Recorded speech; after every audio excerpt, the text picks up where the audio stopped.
Podtacular, the unofficial Halo Universe podcast presents episode 526, Flashbacks, recorded live on February 4th, 2016.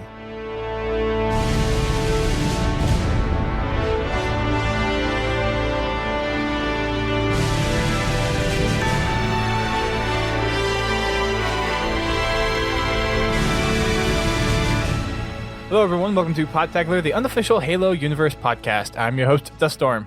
And I'm your co-host, Godzilla T. And you can tell that we're kind of lacking a few co-hosts this week. Right now, Bio is having problems with internets, and Haas couldn't make it for some family stuff, I believe. So it's just me and GT rocking the house tonight, but we got quite a bit of stuff to talk about. Lots of news actually coming out this week, which is kind of cool. And the X Games happened last weekend as well. We got to see some really cool Halo gameplay from the X Games in Aspen, Colorado, which was awesome. And we had the UK finals, I think 2 weeks ago, and then we have the Australian qualifiers this coming weekend as well. So there's lots of Halo streaming stuff going on lately, and it's lots of good Halo stuff. Lots of stuff to watch. Lots of cool stuff coming out. We got Infinity's Armory, and I've been having a lot of fun with the Urban, and I haven't gotten Riptide that much. Granted, I haven't played much Arena compared to Warzone. I'm mostly a Warzone guy, but Riptide's kind of cool. It plays very differently, I think, to Fathom. And I know Haas and I talked a little bit about last week. Have you had a chance to kind of catch up on some of the new maps yet, GT? Yeah, I've gotten 4 or 5 matches on it. It definitely plays different than any other map in the rotation. Granted, I was playing SWAT, so I don't know power weapons and stuff yet. Right. There definitely are a couple of areas where everybody seems to focus, and they tend to be around the bridges, or I don't know if you could actually call them bridges, but they're just high levels. It seems to focus everybody kind of into that one area. It's all right. As far as my opinion of the map, it's kind of still out. I can't say that I like it or really dislike it yet. I need some more time on it because I'm still learning the map. But it's coming along. I think it's an okay map. It probably could use some tweaks as far as spawn points, at least in SWAT. Maybe this weekend I'll get into some Arena and see if I can pick it up there so I can look at power weapons and stuff. Yeah, for me, it's one of those things where I've only played it with SWAT, so I can kind of have the Slayer feel for it. And a few custom games that I played when it first came out last week with some of the RUL folks was we did some power weapons and we did Halo 2 BR Start. So it feels like an okay Slayer map, but I don't see it necessarily being a good CTF map or Strongholds. It could be a good Strongholds map. I haven't played it with Strongholds. Strongholds is one of those things whereas depending on where the Strongholds are, it could play well, because a lot of Strongholds you have a base that you kind of start off with that you kind of hold, and then there's one that's kind of that swing base that you want to keep hold of that's central in the map. So depending on where that setup is for Riptide, I could see Riptide possibly being a decent map, but I think there's too long of routes to get to certain areas of the map where Riptide might not flex as well to Strongholds, but it's hard to say without having played it and knowing where those Strongholds are. Yeah, you're right, depending on where the Strongholds are. But if they're placed correctly, I think it'd be a good Strongholds map. Probably would be a one objective, like one flag or one bomb, if we had one bomb. But I think that it would play good for like a one flag match, not a 2 flag. It could. I would think that maybe it's hard to say, because a lot of these maps are designed. It seem to be designed around the focal point of very much the game modes that are in there right now. So 2 flag CTF, Strongholds, and Slayer. I could kind of see this as a 1 flag or 1-sided objective. It really depends though. It seems like Halo 5 wasn't really made in mind for 1 flag CTF, even though they're like traditionally there have been some really great 1 flag or neutral flag maps in Halo, but it doesn't really seem like the design for Halo 5 has really been garnered towards that. So I think if they ever give those options to us in CTF, which I hope that they would at some point, I think it's going to be a lot up to the community to actually make those kinds of maps instead of relying on some of these 343 made maps. I mean, it would be nice to see some of these maps actually be geared towards some of the other game modes. So whenever we do get, or if we do get the ball game modes that they said they were working on for this month, if we actually do get those out this month, then it would be nice to see them further down the line make maps that are more geared towards those new game modes instead of these, which seem to be more of the traditional multiplayer. Now, stuff with like Oddball, that kind of fits in any map because it's kind of like a variant on Slayer, so that would work. King of the Hill, that kind of can float. Well, but it plays can the same. Around, it plays similar to Strongholds. Granted, the hill isn't fixed, but you would still... They would need to fix the spawn system in Halo 5, or at least update it a little bit to actually fit well with that game mode. But, just to get back to what I was saying, I don't think, and I'm with you on this, I don't think the map would play very well with 2 flags. I think that if we get a 1 flag CTF, or neutral flag CTF, I think that map would work really well with that. The 2 flag thing, I just don't think it would play very well. Yeah, I don't think it would either, just because of the design of the map. Now, Fathom it works because it is symmetrical. Mm-hmm. Or an attack-defend game type, like Assault or something like that. There are very few maps in Halo in the past where they have been 2 flag CTFs that haven't been symmetrical. A lot of those maps have been, like the ones that are good CTF maps have been symmetrical. There are, I think, maybe just a handful, I can't even think of any off the top of my head right now, that are asymmetrical. But most of the CTF maps that you see are, or at least a lot of the good 2 flag ones, are mostly symmetrical. Yeah, I think the only asymmetrical map I ever played 2 flag on with any regularity was Zanzibar, or one of its variations. Zanzibar, I always played it one-side objective. One-side objective seemed to be the stronger suit. Well, yeah, I'm not saying it was a strong suit. The 2 flag doesn't play real well on that asymmetrical map. 1 flag plays really well. And, Assault or the one-sided objectives, attack-defend type work real well with it. And I think that's kind of what Riptide leans itself towards, just in the map design and the map flow. Right. I was trying to think of an asymmetric map that fit well with 2 flag. I just can't think of one. All the ones that I enjoyed the most with 2 flag were symmetrical maps. In customs, I've played 2 flag on some of the other maps, but they didn't really play that well, even though they were set up for them. Anyone in the chat have any ideas? See if we can get some crowd resources in there. I'm thinking about that.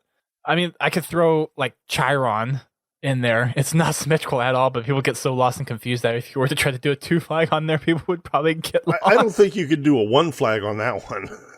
That thing. So I've done it on PC. You can do it. I'm not saying you can't, but I get lost on that thing just doing shotties. I forged it in Halo 3, so I actually know how all the rooms fit together. Well, good for you.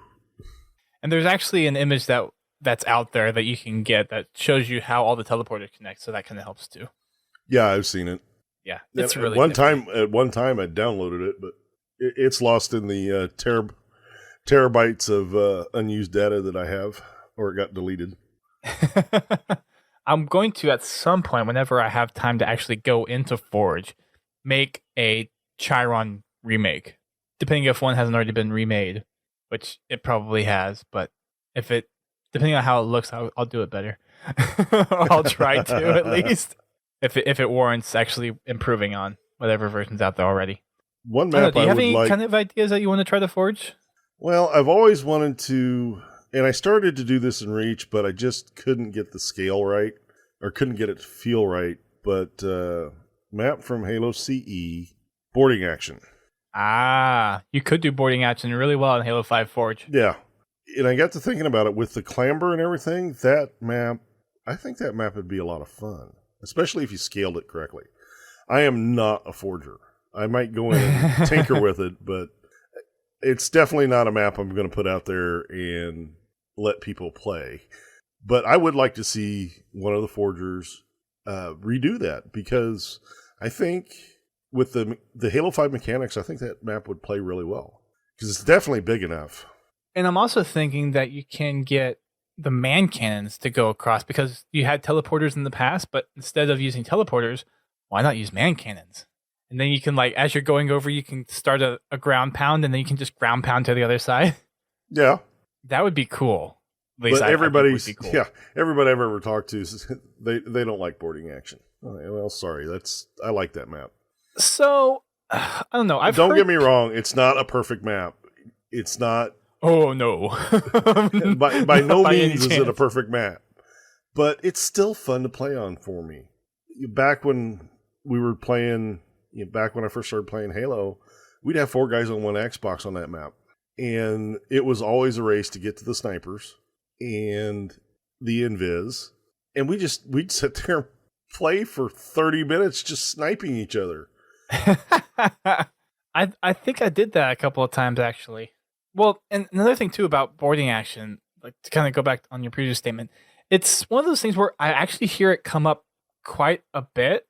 And whenever you go around asking people, like, maps that they think about, boarding action seems to be one of those ones that it's not like the one that comes up, but it sneaks in there every once in a while. It's like, really, boarding action? Mm-hmm. And you're right. It's one of those maps that's it's not really well designed in terms of like overall playability, but for some reason, it's one of those maps that just kind of sticks to people. I think it's a lot more along the lines for snipers. I think that's for people that like sniping. It is great for snipers. Yeah, I think that map would probably be catering towards more people that like to snipe, and that's probably who would like boarding action more.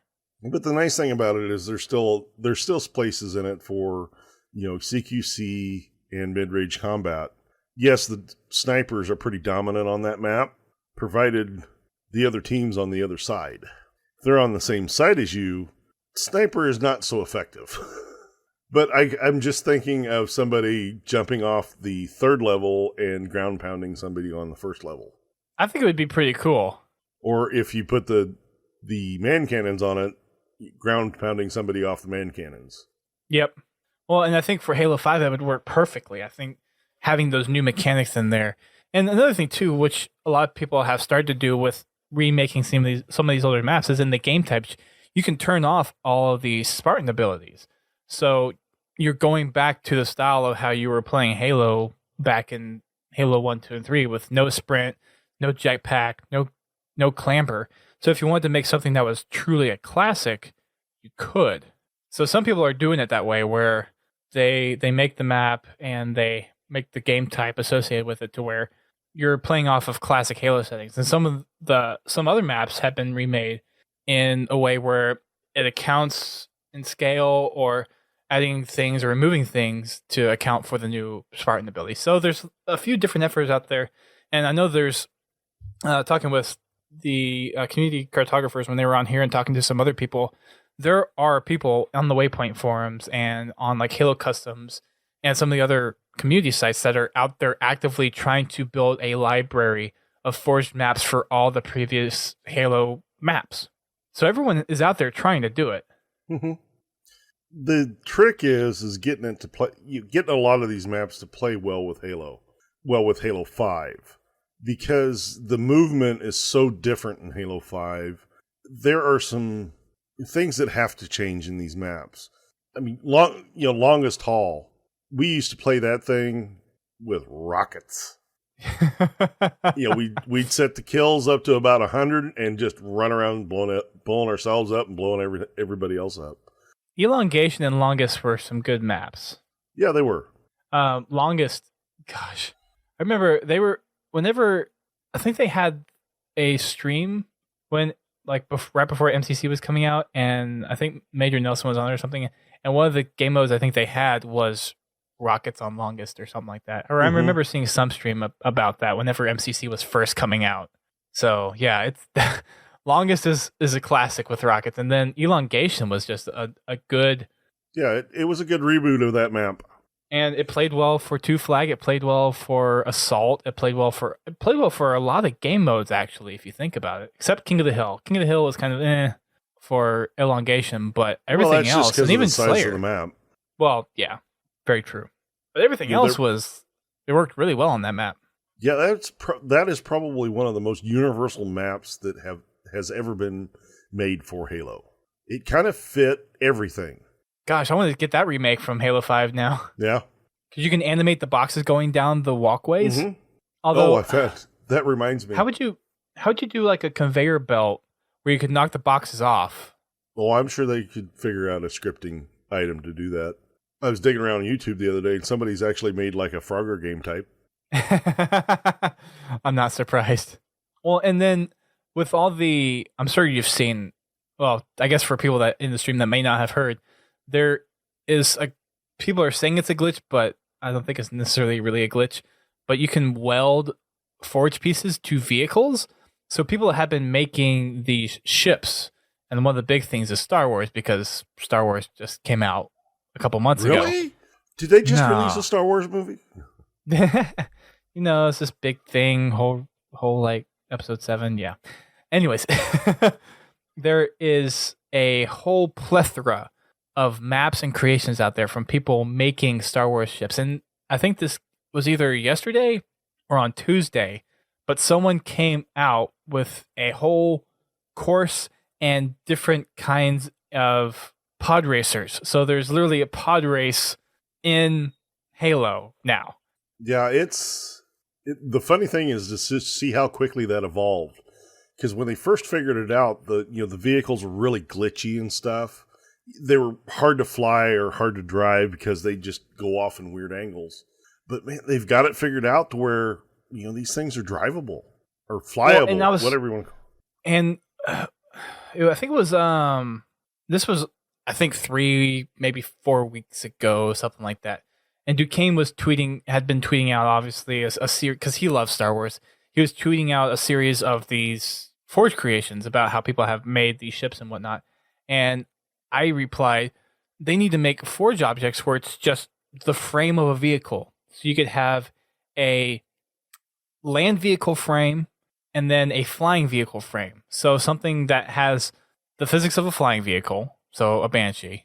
And I think they've said they're going to add UNSC vehicles. Yeah, they have said they're going to add UNSC vehicles in at some point. So whether that's kind of like a Hornet or a Falcon or whatever, have that as another mechanism. And then have a land vehicle frame that's like maybe just... Because you know how the frame of a car, like if you took the outside frame of the car, you have the bottom that just has the wheels and the transmission in it.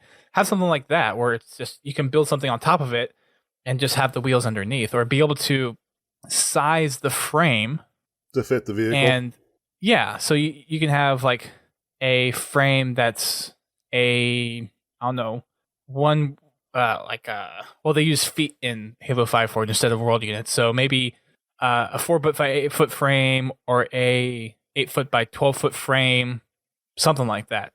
I think that'd be pretty cool. What I'm waiting for somebody to do in that respect, and I know we're getting a little off topic, but build a vehicle that a whole team can climb on. You have the central Banshee. Machinima. Okay. You have the central Banshee, and then you have weapon turrets placed throughout the vehicle. Oh, gosh. Oh, my gosh. And you build 2 of them, and you place energy cores under shield doors or something like that, so it takes a little bit to get... the vehicle has to take a little bit of damage before it would actually destroy part of it. But, put an energy barrel right behind the weapon underneath, invisible barrier or something like that, so it takes enough damage. One, it kills the occupant, and then it destroys the turret. So, now you've got a dead spot. I'm waiting to see somebody do something like that. And, you build 2 of them, one for each team, and the idea is to destroy the other person's vehicle. Oh, so you're talking about like a space battles type of thing? Kinda, yeah. Hey, wait a minute. We've got a space map. Did you see the map? And this was on iSpiceful channel, but they broke out of Truth, and they basically have an all-out space battle. It's just everyone gets in Banshees. It's a breakout space battles. If you'd show up to game night every once in a while, you'd see that stuff. Yeah. Friday yes, nights we already played it. Okay, all right. So yes, you have seen it. The only thing that I would highly recommend, and don't get me wrong, guys, it is a great map. It is done awesome. But if you are sensitive to flashing lights, like Why are you playing Halo in the first place? Well, I mean, like epileptic seizure type, a blinking light can set some people off. Don't play that map. Because it does, since they did break out of the map, the lighting is a little screwed up, but it's still fun to play. It will flash. It does you'll get a lot of light flashes out of it. But other than that, man, it's a great map. It was a lot of fun. We were playing at, and you get a lot of clutch moments in that map. You get one on two, 1 on 3 Banshees, and the guy pulls out the win. It's a lot of fun. Naked Eli would just wipe faces off of that map, since he's like a master Banshee flyer, master Banshee pilot. So yeah, lots of cool customs. But let's get to some of the news for this week. We had quite a few little things come out, nothing major and huge, other than the X Games results, which came down to a rivalry, which was kind of cool, and it's what everyone hoped for. The finals were EG versus CLG, and for those that don't really follow competitive, kind of like us, there was a little bit of a controversial change in the roster. So Lethal left EG and joined CLG, and EG picked up Commonly. And for the entire tournament during X Games, CLG hadn't lost a single game, and EG had made it to the finals. They sacrificed some games to teams that they were playing, but they made it to the finals. And it came down to a game 7. So the X Games tournament style, they did best of 5s for all the lowest tiers, and then when it got to the semis, then they did the best of 7.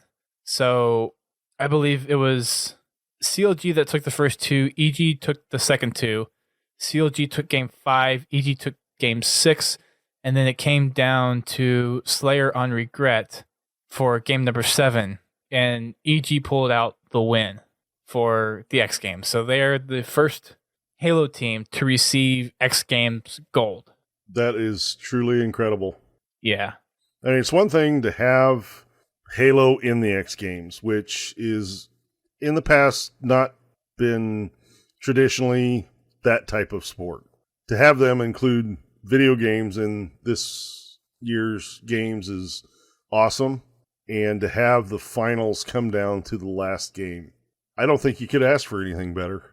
I don't. That's what everyone was really wanting, and for something that, like, for as big as CLG and EG are in terms of like team recognition, and especially with the history behind what happened over the week prior with Lethal leaving EG and joining up with CLG, there is definitely that rivalry there of them trying to prove which one is the better team, and then EG comes out on top. So that was interesting to see the outcome of that. And with a lot of the stuff that went on during the X Games, I'm wondering how much of a foreshadow that is going to be for the championship, because we had 2 international teams get invited over with this. We had a team from Germany and a team from was it the UK? Yeah, Germany and the UK, and both of them placed. They didn't hit the top 4, so only 8 teams were invited, and they only placed the top 4 teams. So they didn't place at all. And I'm kind of like, I'm going for a little bit for the underdog here, because I want to see some international teams come and actually make a stand against the U.S. It's going to be hard to do that because the U.S. has been playing Halo for so long. So a lot of the pros that are here already, they're the ones that know the game the best. But I would like to see some kind of underdog just come up and at least give the U.S. teams a run for their money. I'm sure there will be some teams that do. Unfortunately, I have not been following the European. Well, I haven't been following any of the brackets that closely. I'll check in on the American circuit every once in a while. But I'm with you, Dust. I'm hoping that one of these teams from outside the United States actually offers a good challenge to some of the American teams. Yeah, because I want to see some talent outside the U.S. make it into this tournament. Because I mean, already know that people are going to be coming from other countries. There's 16 spots, and only 8 of them are being filled by the U.S. So we know that there's going to be some other teams coming from coming internationally. But I want to see some of the best team right now is from the international spectrum is, I think it's not Renegades. I think it's Team Allegiance from the UK. I think that sounds right. Let me see. I think so. I'm gonna check real quick. But they would be because they also had during the promo season for Halo 5 before Halo 5 launched, they had the thing in Cologne, Germany, and they were one of the teams invited, and I think they won that exhibition in Germany. Someone in the chat, correct me if you know the answer or who those are. I think it's Allegiance. I'm trying to pull it up right now.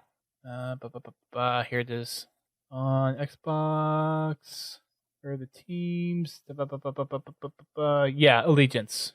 So I think they're the ones that would probably have the best shot from the UK, at least kind of how that is playing out right now.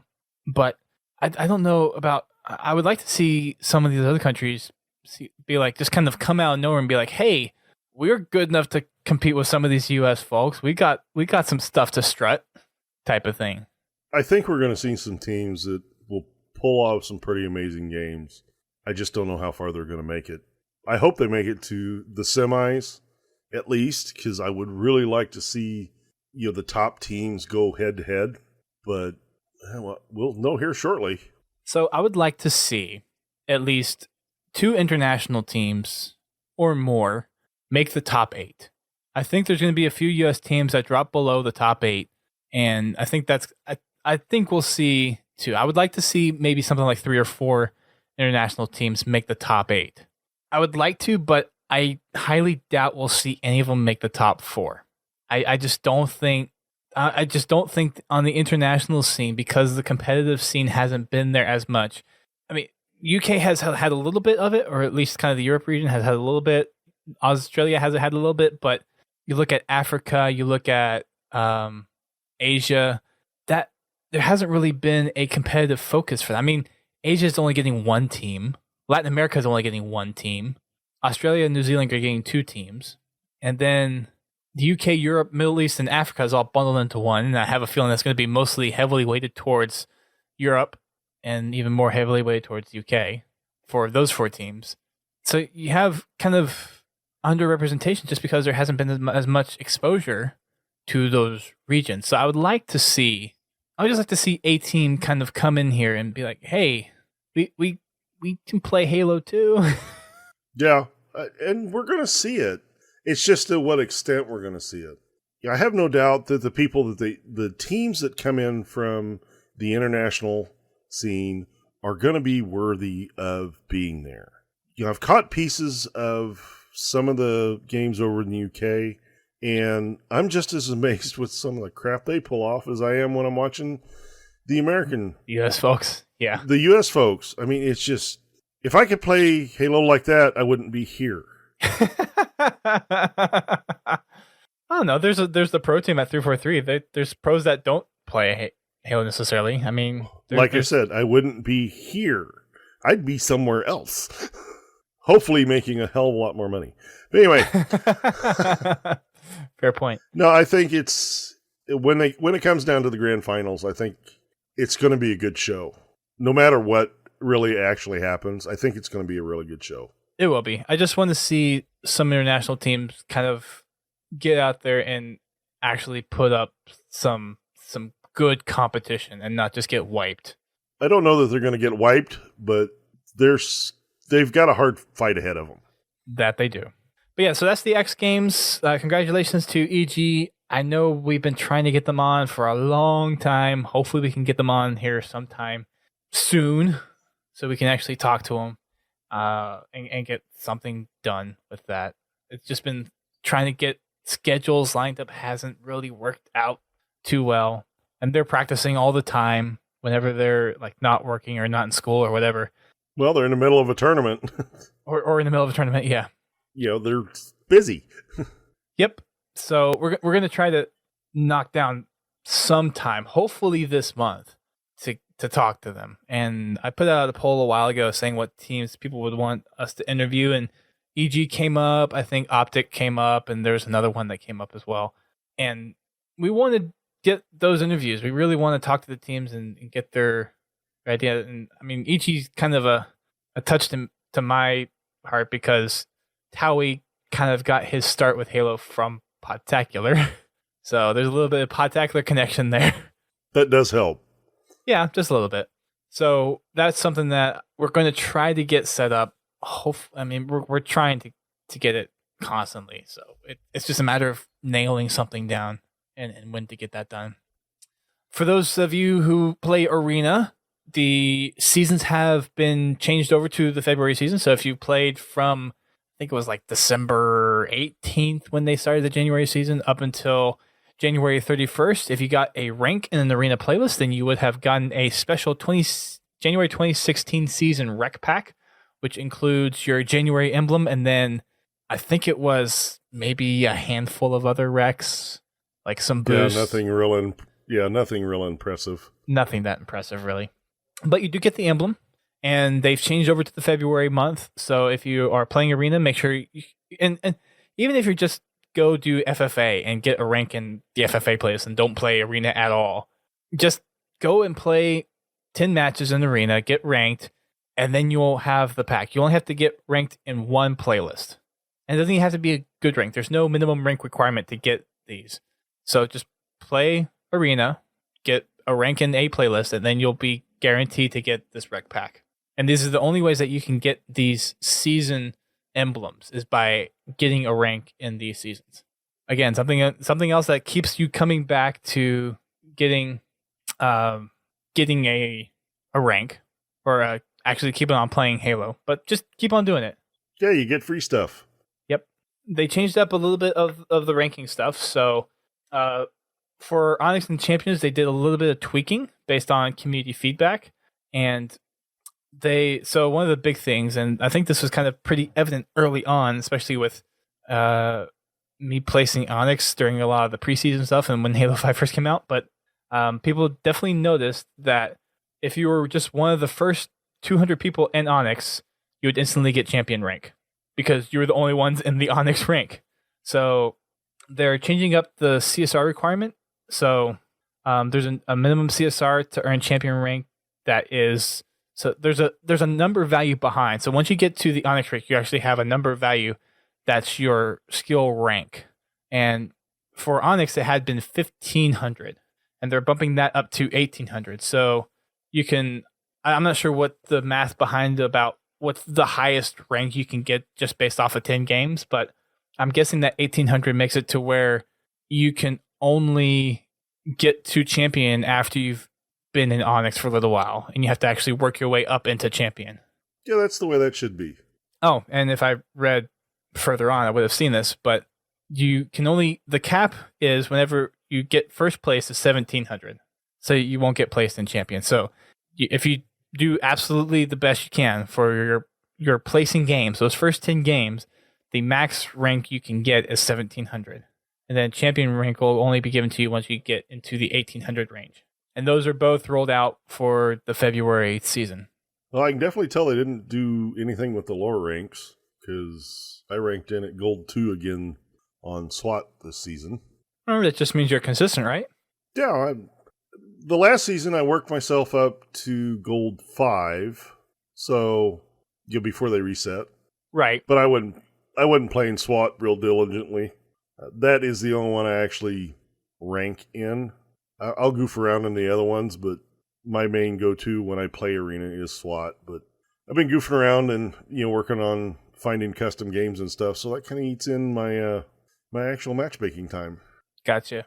So another thing that we had given to us as well with Waypoint is we got a little bit of glimpse into some of the matchmaking stuff behind the scenes. So they've made some tweaks to how people get matched up and whatnot. And they said they got a lot of data from the multiplayer beta a year ago about how the Xbox cloud, the Azure cloud infrastructure has an effect on playability for the game. So they really nailed down some of the networking factors and some of the latency factors to try to give people an optimal experience. And for the most part, they said that 95% of players in matches have had pings of 125 milliseconds or better. So 125 milliseconds, well, it's actually a little bit different now because it's not 30 frames per second anymore. But 125 milliseconds would be about 13 frames. No, that's not right. No, that'd be, I think I'm getting my math wrong. Anyways, it's like a small percentage of frames that you would actually have in terms of delay. So you would shoot and there'd be some kind of delay. So one frame would be so no, I was right, 12 frames. Because one frame at 30 frames per second would be 33 milliseconds. So yeah, it's about 11, 12 frames. So on 30 frames per second, it'd be like more like six frames. So it's kind of significant, but from a first person shooter perspective, there's at least some logic in there to kind of help adapt for that smaller amount of ping. And it's also important to note that just below 90% is at least under 100 milliseconds, which is for first person shooters, if you're under 100 milliseconds, then you're pretty well off. The idea is to be like within a couple, like 2 or 3 frames. So for Halo 5, you'd really want to be somewhere within like 50 milliseconds, and you're doing really well if you're within 50 milliseconds of your dedicated server. Well, I have noticed here lately that I've been getting less people teleporting. Actually, I've seen it more lately for some reason. I have seen it less. Huh. So, usually I'll see it in maybe a quarter to a third of the games I play each night. But like tonight, I saw one person, and that was in a Warzone match, that literally teleported. And, I mean, it wasn't like they teleported across the map. They just shifted a few feet, just like that little bit of lag. And it could be just their internet connection stuttered. But I've noticed a lot less of people jumping around than I did before. Not that it was ever really that bad. It was just bad enough that you would notice it. Yeah. Well, I don't know. I guess for me, maybe the changes haven't been quite as optimal because a lot of the stuff before, I think, I don't know, maybe a week or two into January, I didn't really notice anybody jumping around. And then for the past 3 weeks, whenever I've been playing Warzone, there have been quite a few matches where it's like, oh, these people are jumping around like crazy. And granted, it's only for like maybe 20 seconds, but I've noticed it a lot more recently than I have in the past. Well, that could also be due to Snowmageddon, too. Yeah, I guess that's true. I didn't think about that, but you make a good point. Yeah. No, that's true. When you get feet of snow, they do tend to run a little harder on the utilities.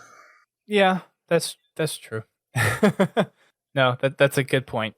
So based on some of the feedback that people have got, and then there was the community, there was a weekend community playlist that they used as a test for some things. There's back in December. Do you remember what playlist this was? There's a community playlist. Wasn't it like a community forge or something like that? I forget what they actually called it, but yeah, I can't remember. It was something, I think, back in December. Yeah, it was something similar to the Community Forge playlist that we had in Halo 4, I think. Yeah, I think you're right. Yeah. But yeah, so they did some networking tests to kind of look at some new stuff, and from that they've implemented some new granular controls that they have over the matchmaking infrastructure for Halo 5, and they've used that to apply to some of the regions that are a little more troublesome. So there's also a graph that they put up here for the Asia and South America region, where there was about 10% of people that had a ping of over 150 milliseconds, and then just over 70% of people that had less than 100 millisecond ping. So there are some regions that they have found that they really need to work on trying to isolate some of the issues, and then fine tune some of the infrastructure stuff to reduce those impacts. So they're looking into that. They're using the test that they did from the December playlist, whatever that one was, to find some new parameters to kind of include in their metrics when it comes to matchmaking. So that's something that they've been working on. Something else that they are working on is a new rec bundle. So on Tuesday, Amazon posted a new listing for an an arena rec bundle, and then 343 confirmed that yesterday, where it's similar to the Warzone premium rec bundle. You'll get 14 premium rec bundles spanned out 2 per week, identically to Warzone, and just like the Warzone ones, you can only redeem 1 per account. That wasn't something that was explicitly stated for the Warzone ones, but what they explicitly stated it for the Arena bundle. But that comes out February 16th, which is just under 2 weeks from us recording this. And that's going to include permanent unlocks. I don't think it's going, because it's Arena, I highly doubt it's going to include any certification unlocks. No, it is all cosmetic. Right. And in addition to the 14 packs, you're also going to get the Mark V Alpha helmet. And I guess to wrap it up, the cost is $24.99. And just so you guys know, it will be replacing the Warzone Rec bundle. What do you mean replacing? In other words, the Warzone Rec bundle is going away. Not right away, but it is leaving. So they were I was reading on Waypoint today, I think it was, where they were talking about it. So it's just going away from, because whenever you are in Halo 5, you'll get if you go to the rec store, if you haven't purchased the Warzone rec bundle, then there's an option to purchase it in the store. So they're just replacing that entry with the Arena rec bundle. You can still go buy the Warzone pack on Xbox.com or buy one of the cards in a brick and mortar store. Oh, yeah, I'm sorry. I should have phrased that differently. Yeah. So you can still buy them. It's just you won't be able to buy them through the Halo 5 store menu. But yeah, it's getting replaced in that sense. But it's just a different entry. But I already pre-ordered it on Amazon. If you go through Amazon, use our link in the article. We get a little help from that back. And we may have an extra one to give away to someone as well when it comes out. Ooh. Yes. Free stuff. Yes. Good stuff. So I'm looking forward to it. Hopefully that'll help me unlock some recs. So I did a little math the other day, and I figured out, and I've played since then, so I need approximately 2 million rec points to complete to fully flesh out every single piece of permanent unlockables. That is currently available. Yeah. 2 million. Now, it is suffice to say that I have more than half of the stuff unlocked already in every single category. So, certifications, stances, armors, and emblems. I have at least half in every one of those categories, thankfully. I think my highest is like 30%. Jeez, man, Yeah. What have you been doing? I get my dailies in, and I just get rec points. And there's like every maybe 2 or 3 weekends or so, I'll get invited by like Goose or Cal to play Warzone, and I'll just play Warzone for 5 hours on a Saturday. I guess that works too. Yeah. Yeah, I've gotten to the point where silver packs don't really give me a whole lot. In terms of what? I get boosts and I get rec points. Are you getting permanent unlocks? No.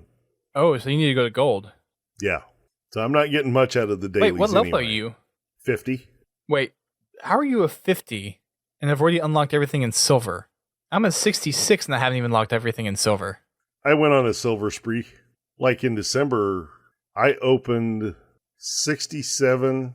Well, when we came back from Christmas break, I opened 67 packs, and probably a good 40 to 50 of those were silvers. You must have gotten a lot more rec points per game than I have.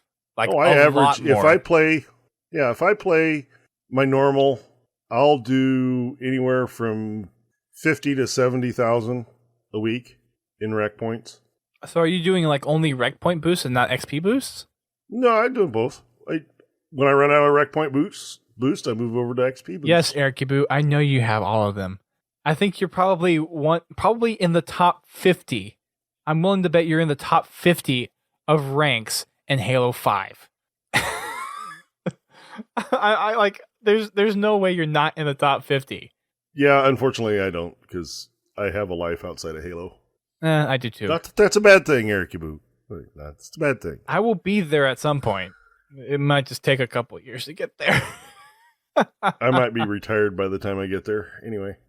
Heck, I haven't even reached Inheritor on Reach yet. Don't remind me. I think I still got 60 million points to go to get to Inheritor. I don't know. I think I'm in the single million range. You're a lot closer than me. I think I'm a noble, if I remember I forget right. what I am. I would have to look, and I don't remember. Yeah. Once they fix the backward compatibility issues with the frame rates on Reach, then I think a lot of people will go back to that. Oh, frame rates are bad. Yeah, it sucks. Which is funny because that's kind of like the one game I think a lot of people that had Xbox Ones were waiting of like getting Reach backwards compatible, and now people are just like, And Griffball is really relying on it too, and that kind of just fell flat on its face, sadly. Yeah, I think when I move, I'm gonna do a rack for like rack mount server rack, and I'm gonna put my original Xbox, my 360, and my Xbox One all on the rack, and get me a little switch to switch back and forth between them. I have a Switch that got recommended to me. I'll have to send it to you after the show. But I've been trying to think about how I could best do that with my desk and get something that's not where I have to screw it into the desk, but maybe make something where I could have my consoles underneath my desk and then do. Well, what I was gonna do is just get like one of those 34U floor server racks. Yeah, but that still takes up like it still takes up quite a bit of space. It takes up about a little bit more space than a 2-drawer filing cabinet as far as floor space. 34U is like 5 feet. No, I meant floor space. Square on the ground. Oh. Who cares about vertical height? Oh. Well, whenever I think of you, I think of like stacking like the traditional server rack. Yeah, and that's what it is. I mean, it is a vertical stack, but I'm also looking at moving my computer out of a tower into a server case. Really? Well, yeah, so I'd have a UPS in there, a couple of drawers for, just computer junk, my consoles, my PC, just kind of all stacked in the cabinet. Interesting. I've been kind of looking at running everything over a USB 3 connection, but this isn't a tech show, so. Back to Halo. Well, you don't game too much on your desktop, do you? No, I don't game on my desktop at all. Or don't need anything like super real time. Yeah, I don't. I'll play Spartan Assault or Spartan Strike, and that's about it on the computer. Gotcha. Every once in a while, I'll fire up the Halo PC, whether it be CE or Halo 2. But ever since I put Windows 10 on, I haven't even installed the games yet. Fair enough. And I only have Windows 10 on my laptop. I don't even have it on my desktop yet, and I haven't really played many games on there. Yeah, I'd hold off on the desktop for a while. Well, I need to do it before, was it June? I at least need to do the upgrade so it's like in place, and then I'll just roll it back. Yeah, I just throw a spare hard drive in there, load up your Windows, do the update, and then swap back over to your regular drive. Yeah. That's what I originally did. Is just so I can pull the product key and be like, okay, now I have the product key. Yeah. Because once it's registered to that machine, you're fine. Or a copy of Windows 10 is registered to that machine, you're good. Yep. Matter of fact, I need to go out and do that to my father's machines. So if he does decide to go to it, or need to go to it, we don't have to buy a copy of Windows 10 for him. Anyway. So back to the news. There, one more thing that we have to touch on, I think. Well, actually, no, 2 more things.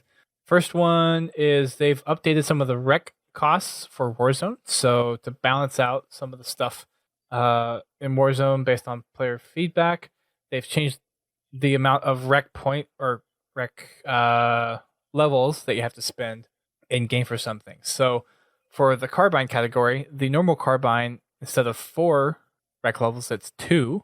So basically, after you clear a base in normal Warzone, or after a very short time in Warzone Assault, you can call in a carbine. So instead of having to wait to get a BR, just spawn it with a carbine.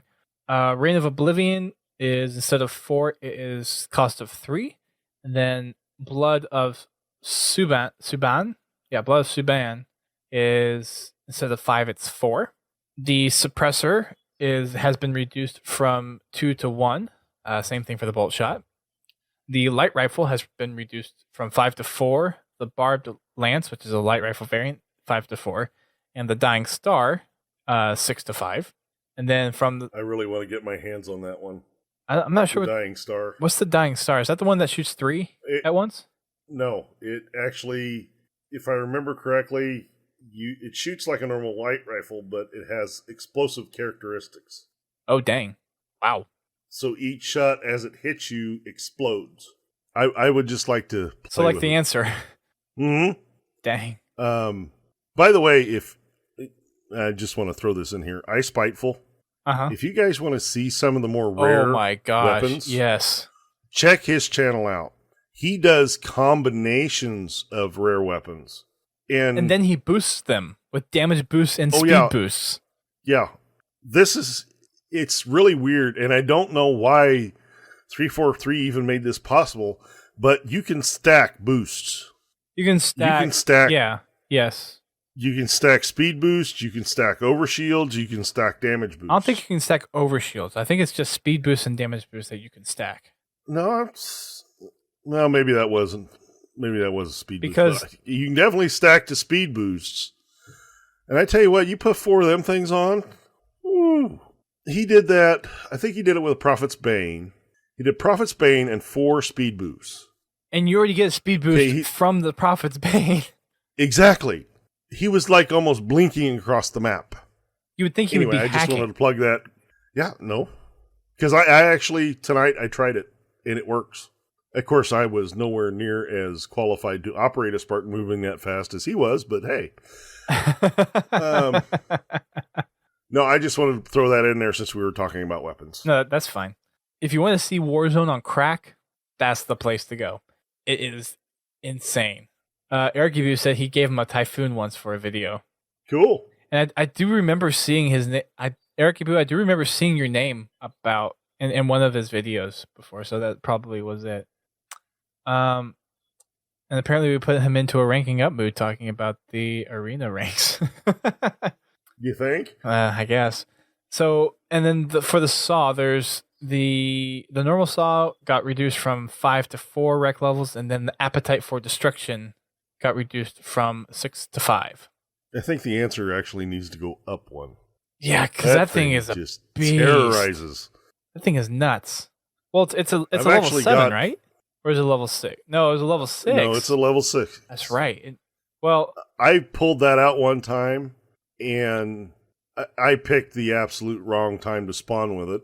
But that thing, it tears through whatever you pointed at. I wish I could have actually used the old clip.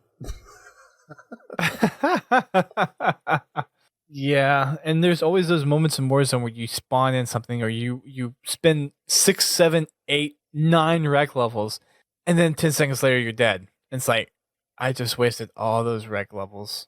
Yeah, I did that tonight. Spawned a legendary mantis and lasted just long enough to get out of the loading dock.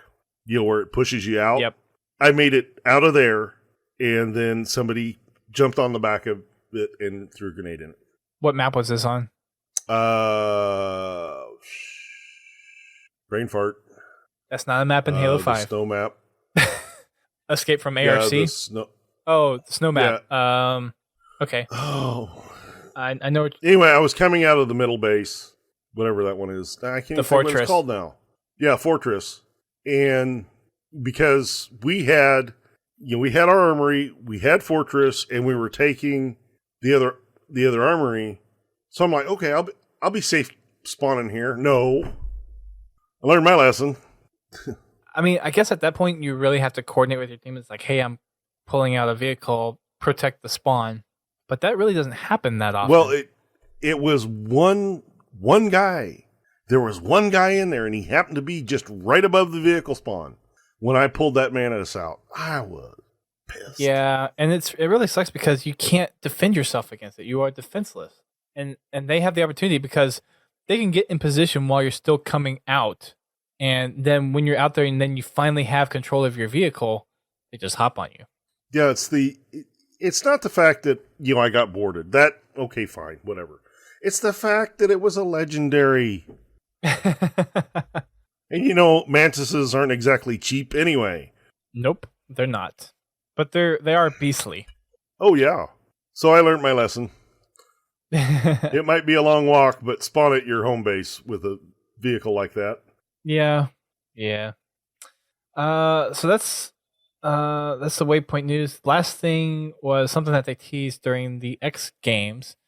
They're for Killer Instinct Season 3, the Arbiter is going to be one of the fighters in there. So for all of you KI fans out there, that's something that's coming down the road. If they came to hear me beg, I don't need that game. They will be disappointed. I don't do a good impersonation of him at all. I would almost buy the game just so I could get some footage of it. I probably would too, to be perfectly honest. But I didn't even buy Forza for that was just a Warthog feature. I don't think it was really that impressive. Yeah, I still think about buying Forza just so I could have the Warthog. But you can only view it in the garage. It's not like you can go out and drive it. Right, so. Yeah. But it's, I don't know. It'd be cool, because Killer Instinct was one of those games that actually came, there was a demo that came preloaded with Xbox One or something, right? Like, if you bought one of the Xboxes, really early on, if you bought, a pre-order one, wasn't it one of those games that came, there was a demo that came with the Xbox? I don't know. I'm trying to remember. I think so. So, I don't know. It might, I don't know. It might be something I at least look into. Mm-hmm. Anyways, but that's pretty much it for news, I think, this week. There's nothing else that was quite a bit just from the Halo perspective that came out. Of course, there's a bunch of Forge maps coming out. There's a bunch of cool little Forge features and tutorials that's being released constantly with Forge. And then with the update coming this month, we are supposed to be getting, at least they're from what they said during the February stream, it seems like we're supposed to be getting a ball type variant, which I'm guessing is going to account for things like oddball, griff ball, ricochet. I'm guessing not assault. Maybe assault, I don't know. I mean, that's what the original griff ball was built off of. It was assault, wasn't it? Yeah, it was assault, but then it was more like oddball and Halo 4. Yeah, and then it moved into the ricochet game type. But so either way. For the official griff ball stuff. But anyway, right. We get a ball! Yes. They specifically said ball, having options for ball modes. So that pretty much, I think, indicates oddball, griff ball, ricochet. So if that's the case, then you have at least 3 game modes right there, which will be nice.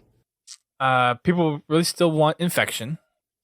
That's just one of those things. There's so many crazy customs out there for better or for worse, because there are some really just redundant and, to me, some boring infection variants that have been made out in the past. Fat kid. Well, the thing I'm looking forward to is not so much the infection games, but how they use that infection game type, like in Jenga, mm-hmm. or in what's that one we used to play on Halo 4? Husky Raid, Rochambeau. No, the one where they hammer down the vehicles and stuff. Oh, Trash Compactor. Not that one, but yes, that one too. No, where we were all standing out on the platform and the man cannons would shoot the stuff at us. Oh. I know which map you're talking about, but I never remembered the name of that one. Because it was on Erosion, down the water. Yes. Yeah. I know what you're talking about. I like Trash Compactor, because that one was from Halo 3. I had a lot of good custom memories from Halo 3. And Reach had some good customs too. Speed. Love me some speed. Another infection variant. Yep. Indeed it is. So that's another one. And I think Halo 5 is versatile enough to have something like the insane game mode in Reach. I'm sure it is. I would really like to see them, after all the content update is done, just kind of drop it sometime, September, October next year. It's oh, hey, by the way, have fun. Yeah, I can't wait to see what Forgers would do with that. Oh, they would go crazy. It'd be so cool. Just look at all the fun stuff Pete the Duck made with it. You had skee ball come from it. And that was a fun mode. Tic-tac-toe. Rochambeau. Real Rochambeau. Oh, yeah. But yeah, there is... You could do some really crazy stuff. And no one even had a full understanding of the tag system for Reach either. So I bet there's still some things that we could have done in Reach that people didn't even think of. And then mix that with the scripting engine that we have in Halo 5. Oh my gosh. You talk about making the possibilities endless. Oh, my head hurts. I'll leave that to the forgers.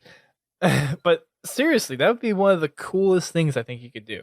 Would to be have, let me take the scripting engine, and they're even expanding upon that. I mean, one of the things that we're really wanting right now is trigger volumes, which they'll probably put in a couple of months. And if you could have something like an insane mode, you could have all this stuff happening on map, and then you could have all this stuff happening with the game type. If you mix those up together, you're in for nearly endless possibilities of customs. I mean, you want to do an actual pod race? Get get that. Well, you could do. I mean, race. You'd want to do that off a race, but you could have the scripting elements to do some stuff. Heck, it'd be cool if you actually script some turrets. Like, actually be able to have an AI track people as they go by and then just shoot randomly. That'd be kind of cool. Yeah. Put a little bit of AI into it. Anyways. Well, I mean, you could do it with what they have now. Granted, it wouldn't be able to shoot like bullets, but you can have it shoot energy cores at you. Yeah, that only goes so far. Well, it's a turret. Leave me alone. I'm just saying I want more. More. I will be happy with, let's get game types in. True. Yeah. Let's get the basics in, and don't leave out the forgers, don't leave out the people that like Warzone. Let's get what Halo has always had in, and then let's add to that. Agreed.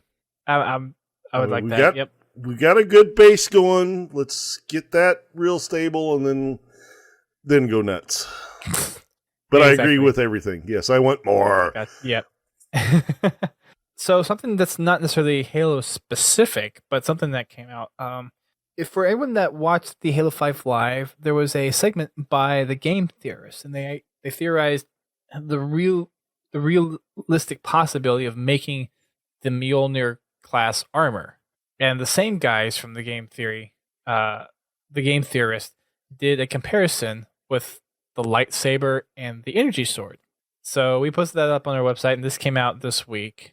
And there's some interesting analysis on kind of the design of the weapons and overall, like which theoretical weapon would win a theoretical fight. So spoiler, energy sword. Oh. Well, now you gave away the ending, but we're Halo fans. We always know the energy sword wins. Shotgun beats sword. Not always. Most of the time, shotgun beats sword. Not always. Anyway. Stop ruining my mantra. But yes. I just want to have some fun. So there is that video. It's about 17 minutes long. It's pretty interesting. There's a lot more analysis of the lightsaber than there is the sword. And I know when I posted it, a few people had some things to say about them not going into too much lore depth. And another thing is they take it in kind of analysis of the Halo 2 energy sword for a reason that I will leave up to you to go watch the video for. But it's still an interesting watch. And I know being Star Wars lately, I'm assuming a lot of the people that like Halo probably like Star Wars too. So it's still an interesting video to go watch. I definitely recommend watching it. I thought it was a really good video. I liked it. So did I. I liked the way it was presented, because it wasn't just wild theory thing. The stuff that he discusses in the video is fact, and it's already proven fact. And with everything from the actual construction of the sword to the most probable fighting style that would be used with those swords, it's a really good watch. I really enjoyed watching that one. And a lot of the other movies, a lot of the other videos under the game theorist the game theory tab. So they have like a lineup of shows that they do, but the game theory ones are the ones I always watch, and there's some really good ones on there. I watch every single one of them because they're just that interesting. Uh, so yeah, definitely go check that out. It's up on our homepage, so we have a blog post about it, so go check it out there. A couple other smaller things before we hit the campaign topic. Arena Breakout has been removed from the Team Slayer playlist. So a lot of people seem like they really didn't like it. I enjoyed Arena Breakout, honestly, for me. Much more than regular Breakout. I liked it. I like it. Yeah, it's a lot of fun, but I think it's one of those things the novelty wore off with it as far as being in a Slayer playlist. Yeah. I mean, if they would mix it in with the regular Breakout, I think it would do better. Actually put it in the Breakout playlist. But yeah, I can see where the novelty would wear off. Yeah. And I think people were just, I don't know if they were just tired of it or they really didn't like it. I enjoyed it, personally. Yeah, when it was in its own playlist, I enjoyed it a lot.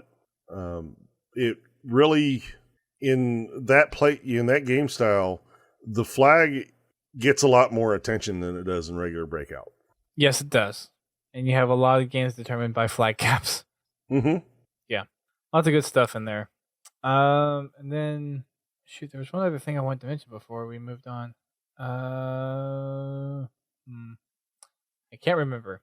If I remember it, I'll bring it up. But I can't remember now. It was something. Dang it. I wish I remembered what it was.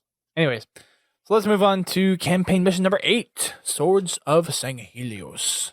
This is one of the other missions that we were allowed to stream during the media preview week. So we've played this one a lot. Not too much depth of story, but we do get to see a little bit of change in terms of how the elites have kind of changed since the war with the humans and some of the dynamics going on behind the elites politically, which is actually pretty interesting. So we've always had the story in Halo a little bit more of the background from the human side when it comes to politics, and we kind of got a glimpse. We started to get a glimpse of it in Halo 2, where with the opening cutscene where you saw the Thelvadam, who became the Arbiter, in front of this whole council, and that's when you start to understand the hierarchy and the political structure of the Covenant.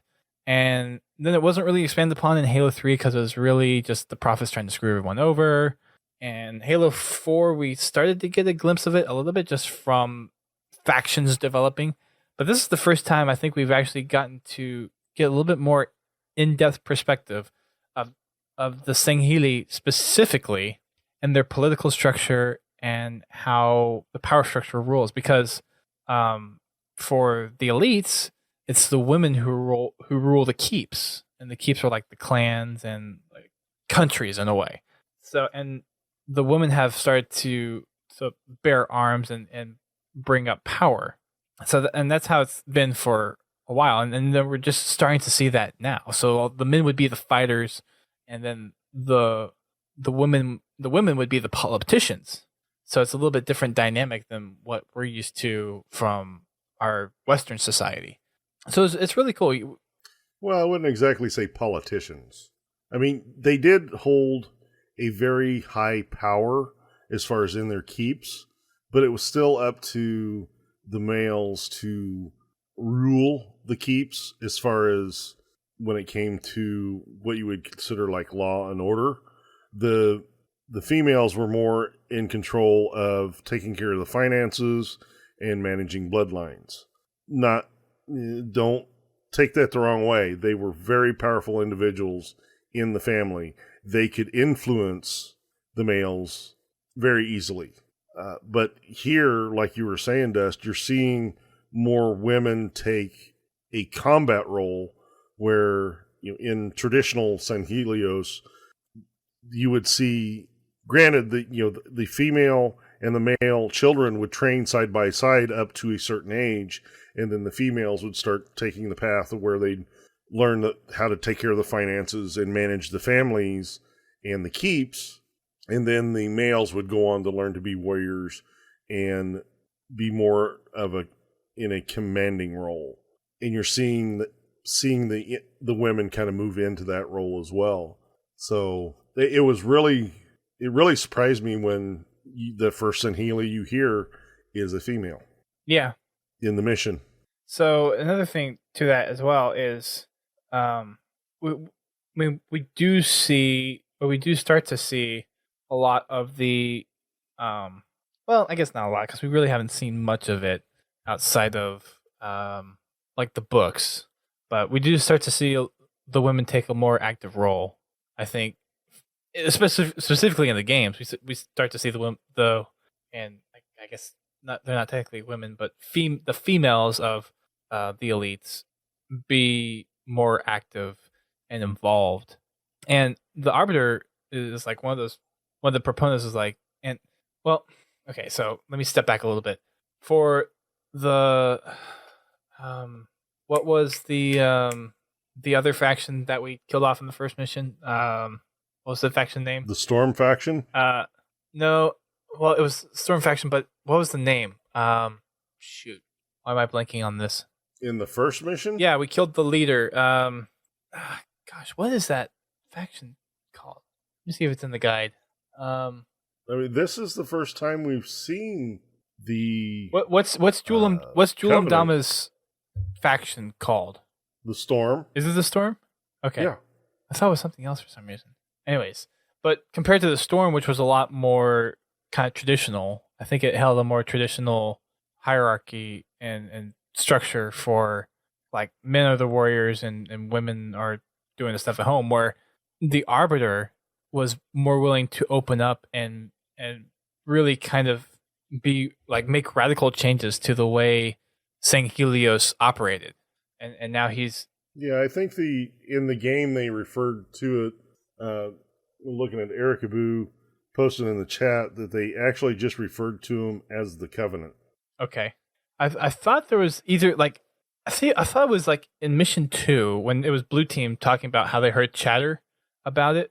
I thought they said the faction name, but I'd have to go back and check. I can't remember specifically. Anyways, if it's the Storm, great. Well, I know in the books that they were called the Storm faction, but even at that point, they would still refer to themselves as the Covenant. Servants of the Abiding Truth, Erikabu said. Not the Storm, but the Servants of Abiding Truth. That's what I was thinking of. So yeah, that was Julam Dama's clan or people or whatever. So we got... Well, I know they were referred to that somewhere, but I can't remember where now. Anyways, so it's interesting to see when we start to see this political change within the elite structure, and this is the first time we see it in the games. We see it in the books. We see it in the Kilo 5 trilogy a little bit. I still haven't finished Broken Circle. I think I've restarted that book 4 times by now, and I still haven't finished it. But I'm... Dust. But doesn't that book... Because when I talked to the person at New York Comic Con, not last year, but the year before, it was like supposed to be 60% like pre-war and then like 40% current. So I'm guessing that 40% current might have a little bit of in it too. I would say... Oh, no. I would say probably about 20%. Okay. The bulk of the book is about the history of the Covenant. The last quarter of the book is you're starting to get into... Well, you get into the Elite's rebellion against the Covenant, but it still has a lot more to do with the backstory of the Covenant than it does what was going on during the what do they call it? The Great Schism. Yeah. Our insurrectionist, their Great Schism, or the other way around. Yeah. Yeah.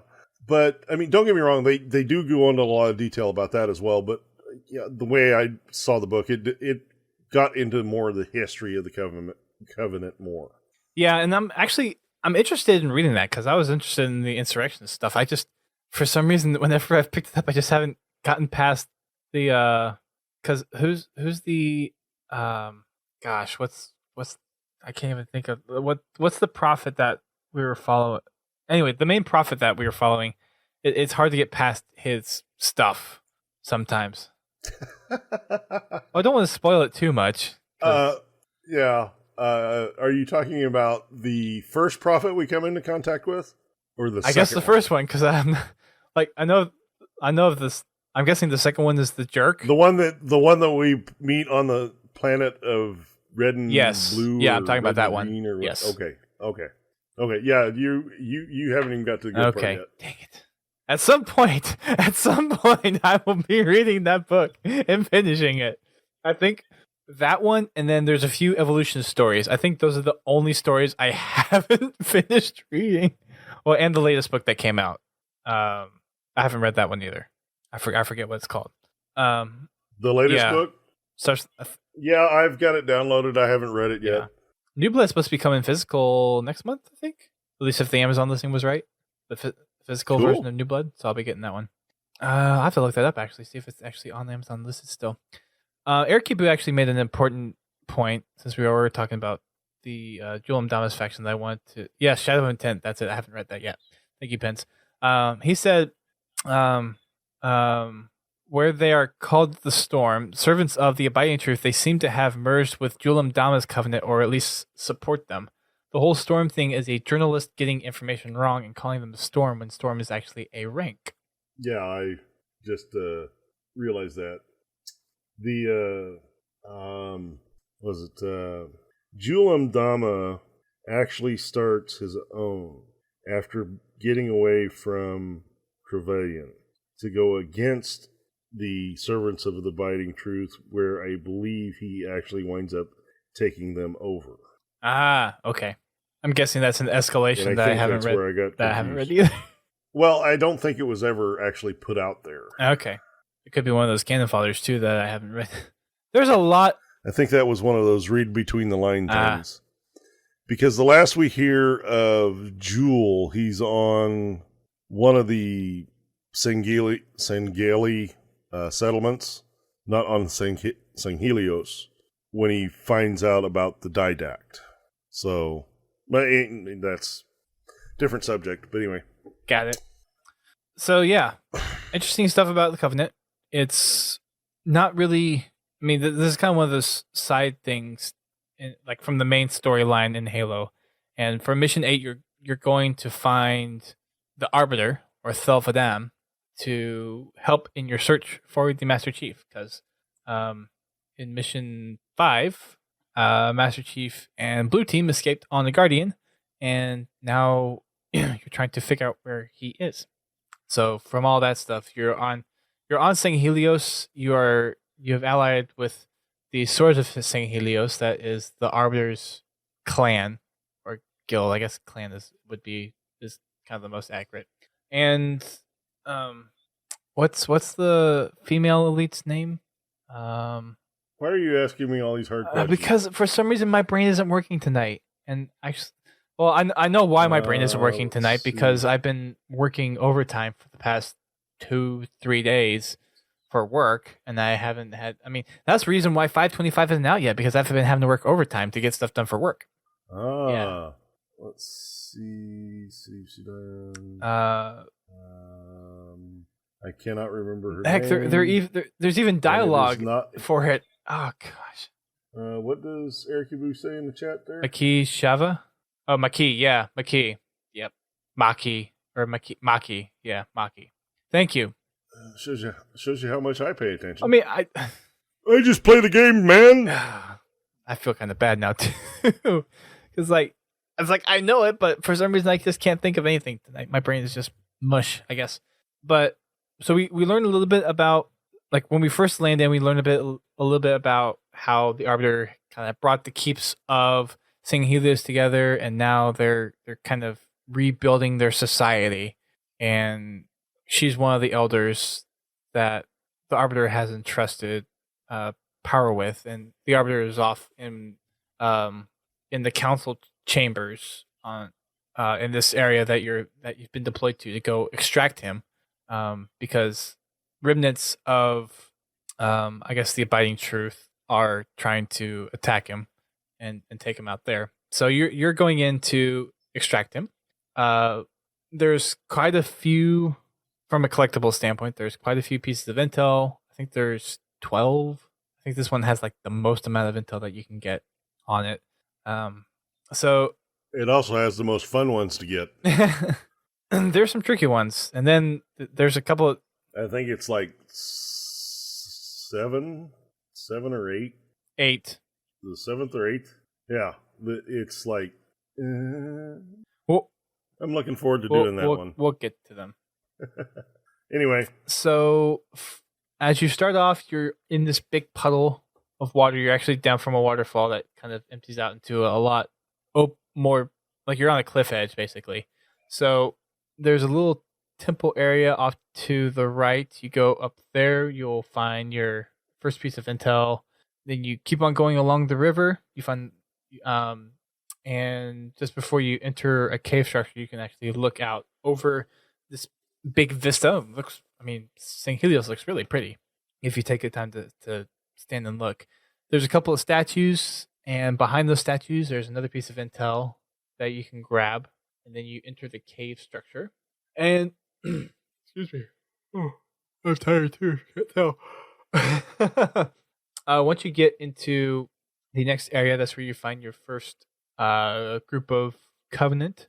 And one of the things that you want to note here, for achievement standpoint perspective, is there's an achievement for, I think it's breaking 10 breakable walls. Is that right? I think it's 10. Oh, GT said he would be right back. So yeah, I think there's an achievement for breaking 10 breakable walls. I don't think it's difficulty dependent. And one of the first ones is here as you enter the cave structure. You head off over to the right, and that's where you'll actually you'll find the wall to break through. So you want to make sure that you get that, or get as many of those as possible. And there's, I think, like maybe 12, 13 breakable sections on here. So there's plenty to get the 10 that you need. So going through here, you'll take out your first group of Covenant. They're pretty easy. It's just a handful of grunts and I think 3 elites. And then you'll go on to your next section, more Covenant to fight. And then your next piece of intel, your third piece of intel is going to be just before you go on to the next section, your third group of Covenant in this area. There's a waterfall kind of in the middle, so you can take either path up to the right or take a more low path to the left following the open canyon. So underneath that waterfall, there's a piece of intel. And then in the next area, you're going to have an elite on a mounted plasma cannon. And then there's a turret over closer to where the next pathway is into the next part of the mission. So you can either flank right up into a cave area and get behind the turret, the shade turret, or you can go around left and slowly make your way up, taking out enemies slowly, and then trying to maybe toss some nades in behind the shade turret. Your fourth piece of intel is also in the cave on the right if you do the flanking route, so you can go and pick that one up there as well. There is then there's I think there's just the one wall in this section, but there's a few more walls coming up for the breakable stuff. After you get past the first shade turret, you'll have an area where you can pick up some nice weapons. I think there's a carbine you can pick up. There's some plasma grenades and a sword. Up looking over a. Or am I jumping ahead? Let's see. You're just past the 4th. No, I'm not. I'm not jumping ahead. So yeah, that's right. There's because the piece of intel is right by the energy sword. Yeah. Mm-hmm. So there's a little archway you can pull out you can get the intel, and then there's a carbine around there. There's an energy sword and some plasma grenades. So pick those up. Excuse me. You can use the carbine to pick off the enemy snipers if you are on, I think, heroic or legendary. The jackals in the next big canyon area are jackal snipers. Otherwise, they have carbines. So be careful on that. And your fire team will shout out to you, it's like, hey, look out for these. So that's not something that you need to worry about too much. And in this next area, there's also, I want to say, maybe 4 or 5, I think 4 breakable walls that you can smash through for that achievement. So make sure you do that. There's a whole plethora of weapons here, and there's lots of different approach vectors that you can take. So if you head off to the left, you can go pick up a plasma caster. Actually, right before you enter the area, just after the arch where the sword is, if you take out some of those jackals. There's a sniper sitting right there, so you can pick that up to snipe some of the jackals as well. There is a mounted plasma turret over on the right side, which you eventually have to go towards anyways. So be careful as you're approaching that area. There's a big cluster of Covenant there as well as Covenant dropping in. So you can get easily flanked. Just be aware of your surroundings as you're going into this area. As you make your way up past the plasma turret, there's going to be another set of plasma turrets with some elites on them. And then there's some grunts and jackals around. Pretty easy to take out, even on Legendary if you take your time with it. There's a lot of stuff that you can pick up along the way. There's some needlers. I think there's, I guess needlers, and there's the plasma caster from back a little bit before, but other than that, there's just kind of what the enemies are dropping. But as you get past the other two plasma turrets, my attack method I usually do is there's a area up on the right that you can smash through. It's like the dome shaped smashable wall. That's the one I usually go through. And if you go that route, there you got to be careful that you don't go in too quickly, because there is a camo elite that will come out and has a sword. You can see him pretty visibly. He walks pretty slowly, but just be careful as you go in there to take him out. And there's also a weapon rack in there, and you can pick up a carbine as well. So that's the route I go. You can also, after you get past the two plasma turrets, go over to the left, and that route takes you up through grunts and jackals, and then there's a couple of elites up there as well that you have to fight your way through. But it doesn't really take too much effort to go. But I would think if you're wielding at least a plasma pistol or maybe a plasma rifle, and then something else, taking the right option and then taking out the camo elite to get that sword is probably the best bet. I don't know what your strategy is for that one, GT. That pretty much the same, except for I usually stick with the noob combo. That works too. Or a needler. Yeah, that works too. Well, and the thing for me is I drop my BR and Magnum so quickly because there's just not weapon crates to replenish that ammo. So I'm going a lot of Covenant weapons. The bulk of this mission you'll spend using Covenant weapons, because there's not that much human ammo, which, I mean, it makes sense. You're on Sanghelios. Pretty much. But yeah, for the bulk of the mission, you'll wind up using Covenant weapons, and there's a good selection. They do a pretty good job of giving you the weapons you need to work the area you're in. Throughout the campaign, too, which actually makes Halo 5 campaign, even on Legendary, enjoyable and durable to play for the most part. Because that was one thing in the past Halo games is, especially on Legendary, you'd have to go around fishing for ammo, where this time it's like, hey, there is ammo everywhere. Yeah. Well, the one thing about the earlier Halo games is you really had to think ahead especially when you're playing on Legendary. Okay, what weapons do I need to have going into the next room? Do I need to have the sniper rifle? Do I need to have a plasma pistol? Do I need to make sure that I bring a couple of plasma grenades with me? Things like that. Where in Halo 5, it seems like, not specifically, but it looks like you have the weapons to get the job done in the area that you're working.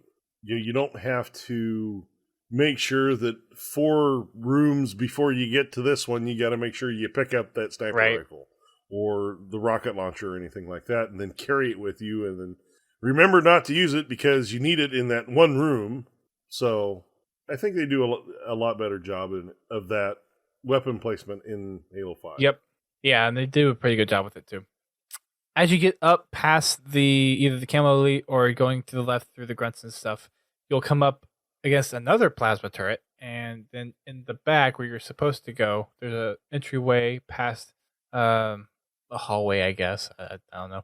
But there's an elite up there with a fuel rod, so be careful when you approach him. But also in this area, before you go past the fuel rod elite, you want to kind of make a 180 and where you're facing back down into the open pit, which you just crawled up. And there is a piece of intel on top of a broken statue.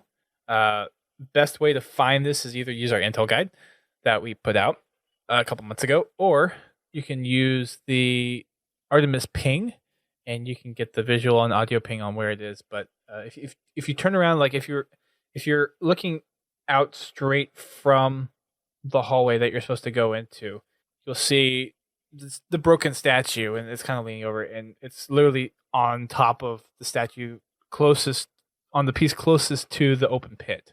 So you can find a piece of intel there. And then there's another piece of intel where if you're actually standing up on top of where that intel is, you look kind of past. If you look to the right, there's kind of a little shelf that sticks out on the opposite side that you can really only get to if you're on top of there and then you're ground pounding.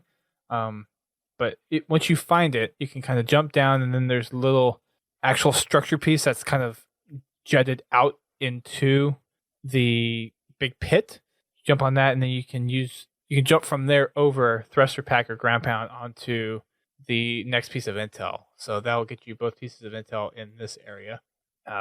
Pretty easy to find with the Artemis ping in this part. Next, once you get through the big tunnel, you'll actually see where the Arbiter is being bombarded by the other faction of Covenant, and Maquis tells you, yes, that's where the Arbiter is. That's where you're going to go eventually rescue him. But before you do that, there is another piece of intel. Just as you come out and as you see the phantoms, and I think there might be spirits in that group too. I'm not sure, but you see the phantoms, and I think with some other Covenant air vehicles, aircraft. Yeah, spirits. Are there some spirits? Okay, so you see some Covenant aircraft flying towards a temple. That's where Thelvadam is. That's where the Arbiter is. And just as you get into that area, you make a immediate left. There's a piece of intel there, and then on top of that, it's actually a skull. Now the skull's a little tricky to get to. Yeah, a little. Depending on your difficulty level, I mean, yeah, sure. It could be quite difficult if you have a problem doing trick jumps. This is a very skill jump. Yeah, it kind of is. It's hard to explain over audio alone, but I will try my best.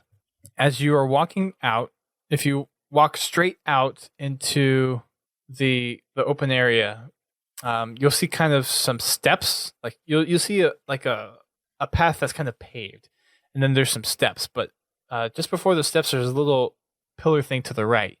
You jump all the way on top of that, all the way to the very top. Then you turn around, and there is an archway piece that you will need to jump over and then thruster clamber up on top of. And then this is the really tricky part. You have to get a sprinting jump from jumping from... so the arc piece is kind of split into two. So you land on the closest piece to you. You'll start sprinting, jump, land on the second piece, and then you will jump, and then you will stabilize or ground pound, whichever one's easier for you. And then if you're ground pounding just before you ground pound, you will thruster over and clamber up. Or if you're stabilizing, after you stabilize for a little bit before you start to fall, you'll thruster over and then clamber up. The tricky part is getting the timing right. You have to time it to where, I would say, to where your feet, somewhere between your feet and your knees, would be level with the platform you're trying to jump to. And then you get your skull. Is the hardest... Yeah, the hardest skull to... It's the hardest one in the game. It's the hardest skull to obtain in the game. But the bandana skull still makes this one look easy. To help you locate this, the piece of intel that you pick up is directly below the skull. Right. So look where you pick up the intel and just look up, and that piece of rock above you is where you need to be to get the skull. It's challenging. I think it took me half an hour. Well, and it's appropriate because it is the mythic skull, so it makes sense. Because, everybody wants to put the mythic skull on. Well, when you're doing a lazo, I mean, yeah. Thankfully, they didn't put one of those achievements. Yeah, we still got to do them for MCC, don't we? We still got to do a lot for MCC. Yeah, we do. Lots of achievements to get on that one. So after you get the intel and skull, whatever you want to do, instead of jumping over across the bridge that was destroyed, you want to, where you came out originally and saw the Covenant aircraft fly by, you want to take a right, And then there's a spot in the ground that you can ground pound down into, and then there's a tunnel underneath. And down there is another piece of intel, and you can also pick up carbines. I think are there some beam rifles down there or fuel rods, something like that? There's some fancy weapon down there. I think it's a beam rifle. I believe I think there's a beam rifle. Yeah, that's it. Beam rifle and then some carbine ammo. Yep, and grenades. Quite a few plasma grenades. So I think there's enough down there for just about your whole fire team to pick some up. So pick those up, and then you get your ninth piece of intel. You can sprint and jump across the broken bridge to your next area. There's a few pieces of breakable stuff that you can break here for the achievement as well. And I would suggest there's two ways you can approach this area. You can either come from underneath. Well, actually, there's technically three. You can break the area underneath. You can come from underneath and take out some of the enemies that way. You can come from the top. So you could go around, clamber up to the top of the bridge, and then go in from the top. Or you can flank all the way to the left. If you flank to the left, before you encounter enemies, you'll actually find a fuel rod laying on the ground. And that's actually useful for the next part in here because you'll be battling hunters. Yeah, definitely save that one for the hunters. And even if you don't go that way initially, just to know that the fuel rod is there for the hunters is good.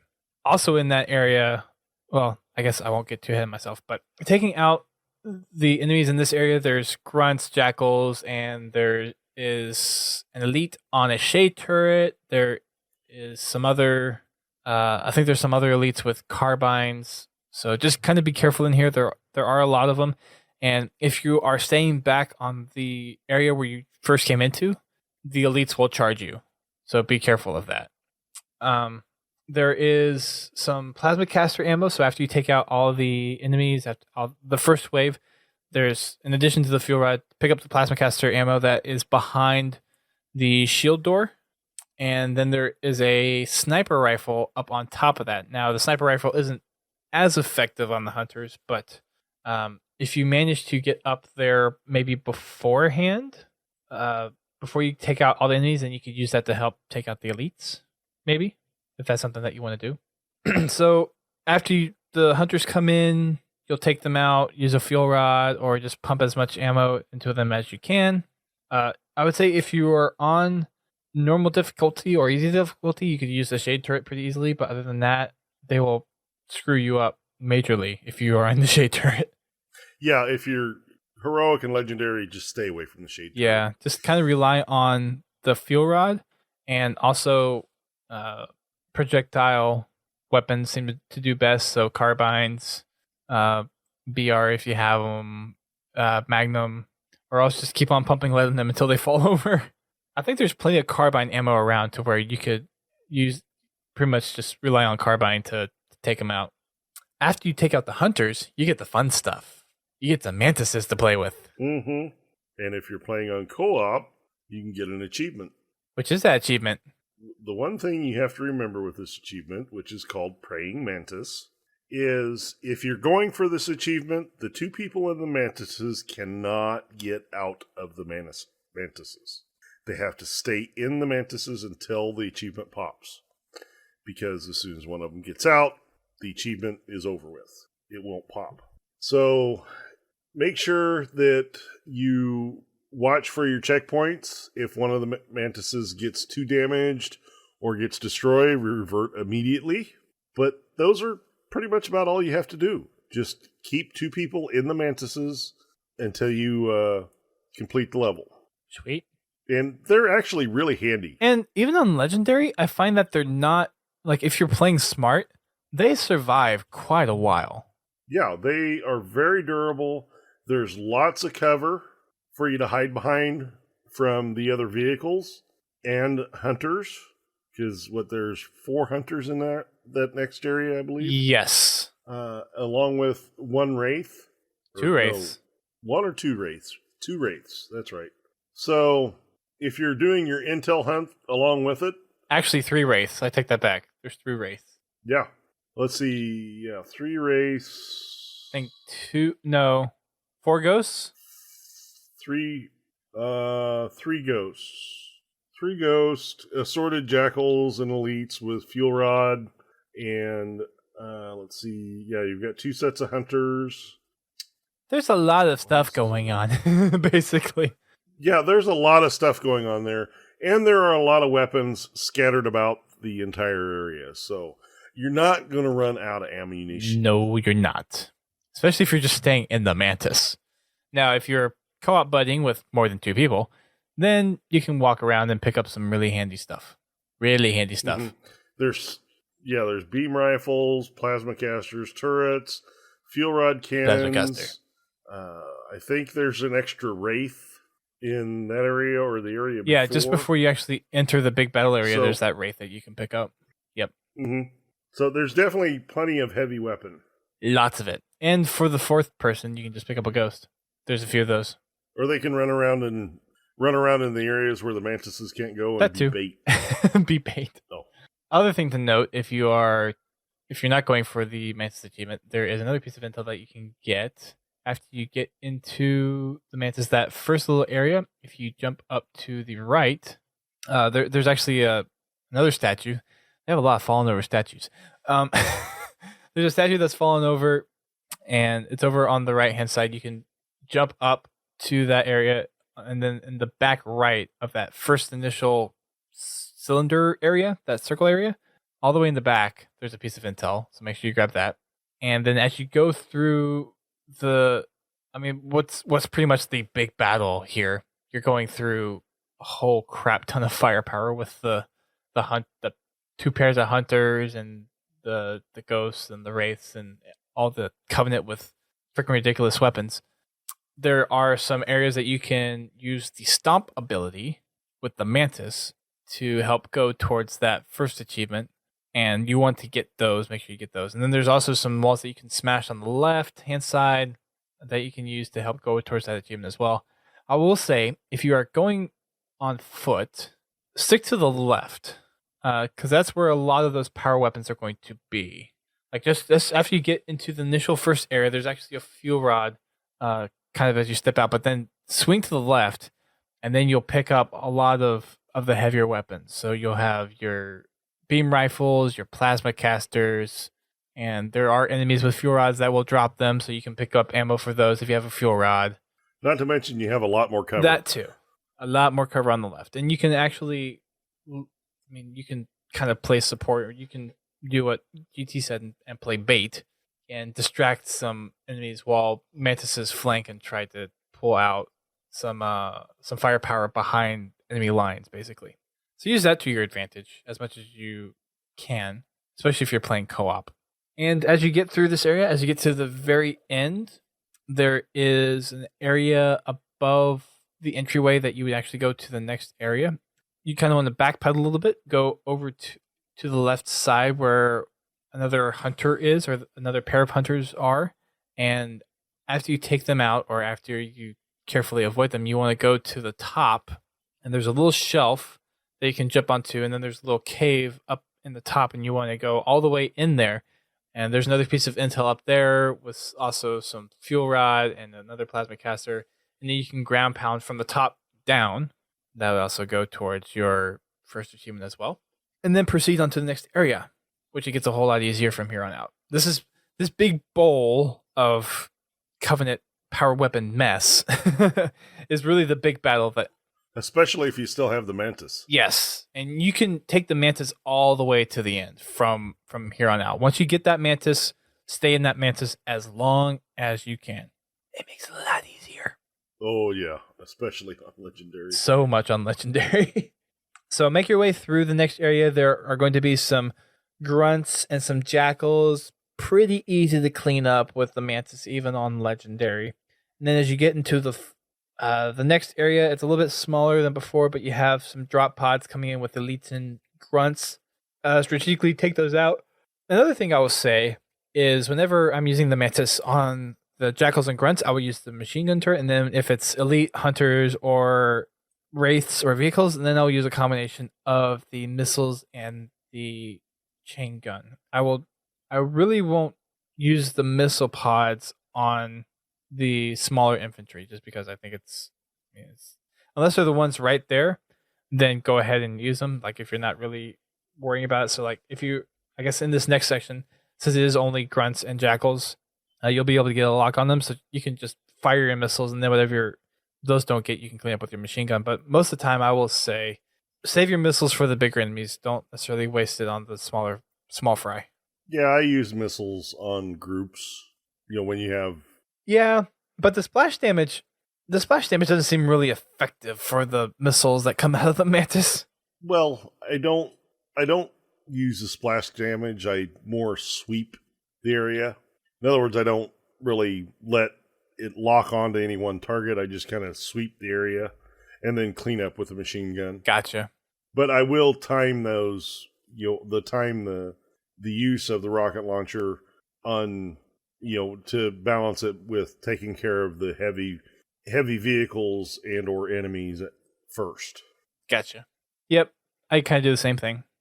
Coming into this final bowl area, you have the drop pods, like I said before. Strategically take out all the enemies. The first wave is pretty much a pretty good mix of grunts and a few elites, and then the second wave is all elites. Just make sure you watch out for the fuel rods because they will tear up your mantis pretty badly if you're not paying attention. The last piece of intel is going to be right before you enter the temple. So often to the right-hand side, there's kind of a pool, and you can jump in the pool. Even though it looks black and bottomless, it's not bottomless. It's knee-deep. So you can jump in there and go get your final piece of intel for this mission. Then hop back in your mantis, go ahead and march straight on into the temple. And you can kind of just walk past the enemies.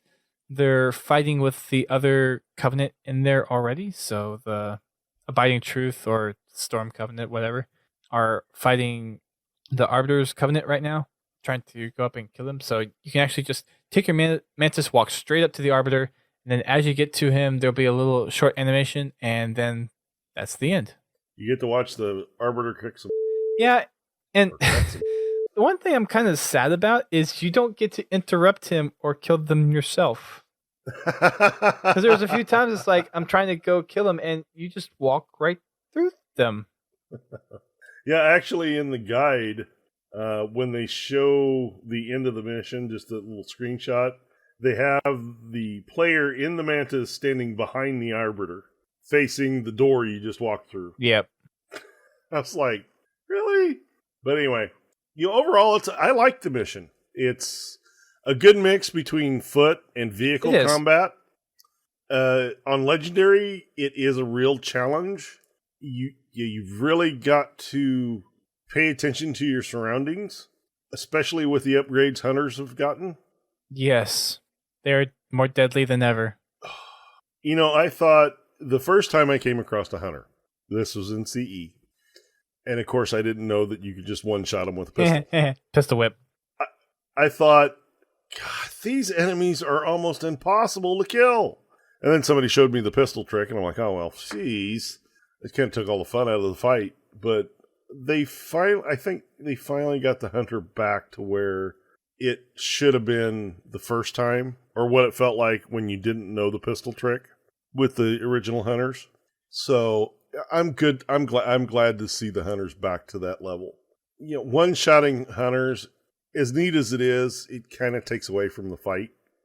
Here you have this big bad tank thing, and you one shot with a pistol, he's done. It was so much fun. So I'm glad to see don't get me wrong, it's fun, but you see this big hulking creature running to you. Your first instinct is this is going to be a fight, and then it's not. Yeah, it's just disappointing. I think the hunter has finally lived up to what it's been made out to be in Halo 5. And it's slowly been getting better through each iteration of the game, but I think they finally got it to the level of where its bark is as bad as its bite. Yep, I would agree. And that's the mission. We'll talk about the cutscene stuff for the next one, and actually next time we'll talk campaign, which may not be next week. We might have some special guests on next week, but next time we talk campaign again, we'll be going through missions 9, 10, and 11, because mission 9 and 11 are hub missions, and they're pretty easy to walk through. Yay! Walk in, hey, look, it's a mission, and Pretty walk much. back out. I mean, you can.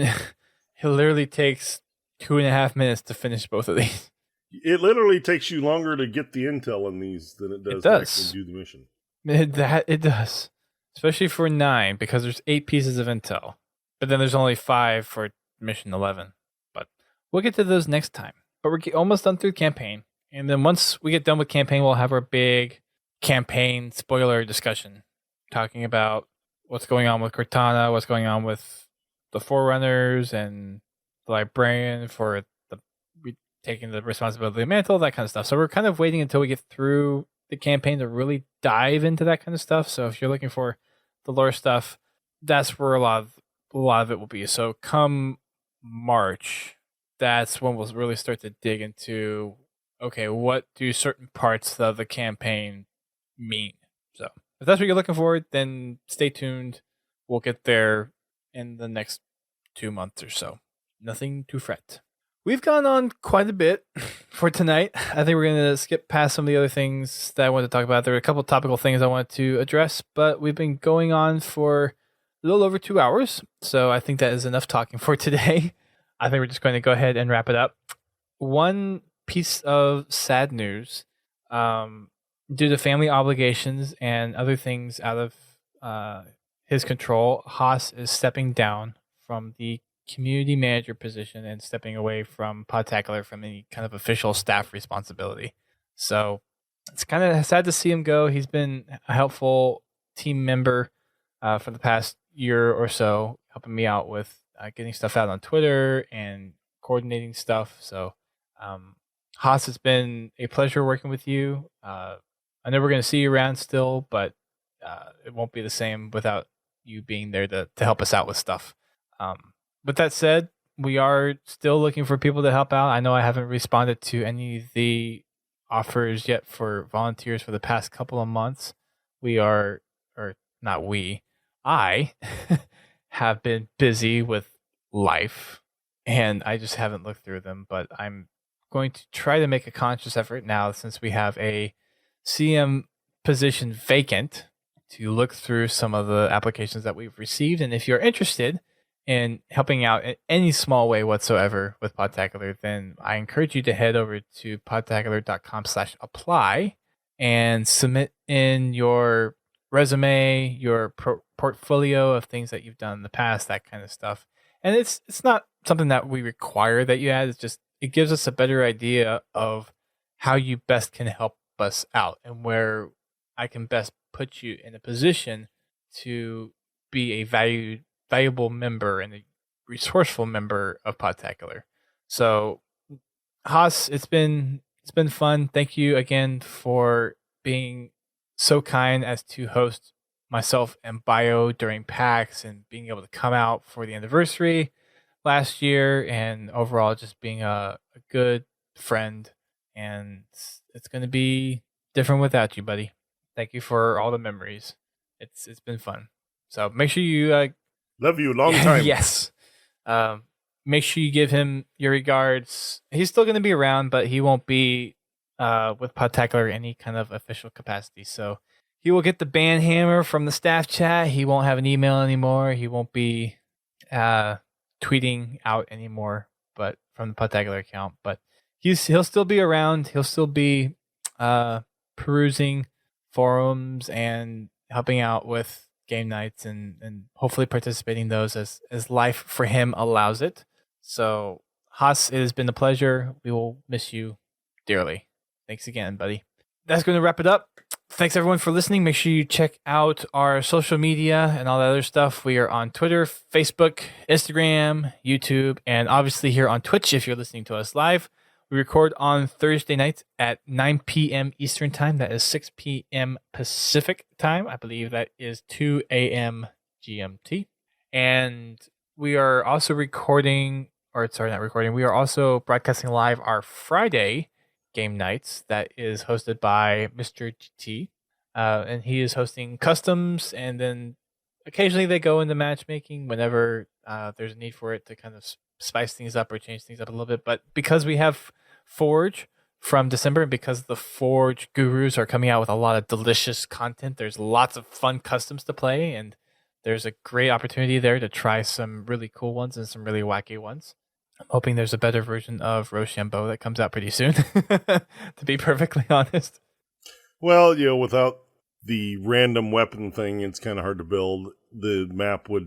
I would like to see a map closer to the original. Well, the random weapon, so the one that we played last week, the random weapons, I was fine with that mechanism, but then spawning into those two walkways, like I would rather have it to where like you just spawn into that hallway. Yeah, a more traditional map. Because that could be easily done. Yeah. So anyways, that's just kind of a personal wish of mine. I think this week we're going to play Battleship. Ooh. I haven't seen this one yet. I found it on the tubes today. On the interwebs? On the interwebs. The interwebs.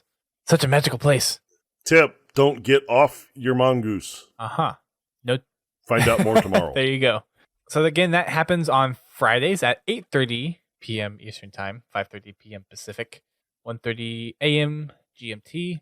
And we also have some Spartan Company events that we host on a weekly basis. So we have Tactical Tuesday, which is arena focused. And then we have Warzone Wednesdays, which everyone seems to play Warzone on Wednesdays.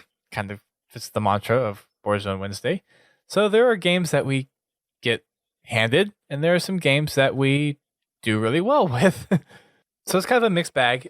And we still have some slots on our Spartan Company. I think we are actually under the 20 mark. So there are a few spots left. Once we get filled up completely, and then we're going to start looking for event participation and game night participation to make sure that people that are playing, because there are some Spartan Company commendations that we like to get to. So if you're not playing Halo 5, you will get the boot. That's just how it is. We want people that are going to be in the company that are going to be routinely playing.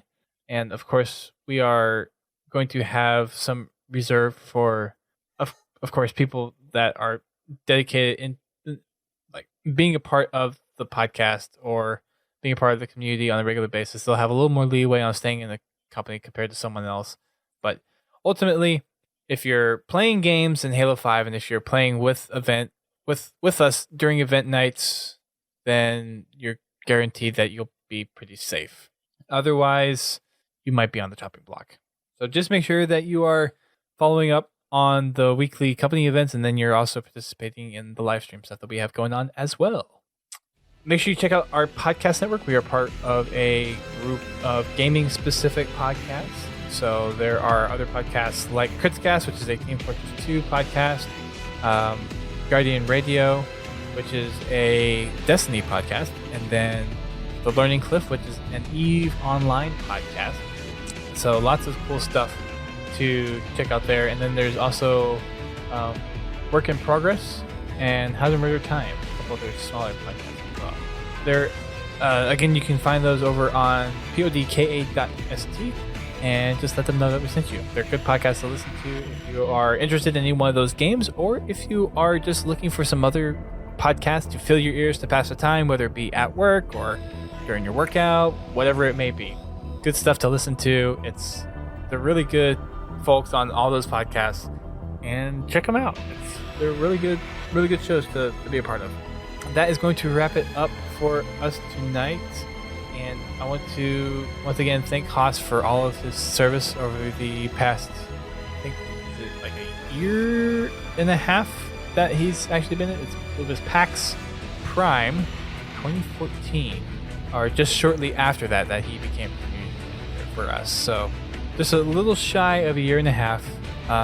Again, we thank you for the time and dedication that you had. Best of luck on your endeavors with family and work and all that stuff. I hope to see you around. And we'll be back next week with hopefully a very special podcast for an event that we will be hosting here pretty soon. Definitely excited to talk to you guys about this. It's something that we've been working on for a while. Really, really excited to pull this together. And it's going to involve a lot of Halo. More details next week, at least hopefully next week. That's going to wrap it up for us tonight. On behalf of myself and GT, thanks everybody. Keep on fragging trucks.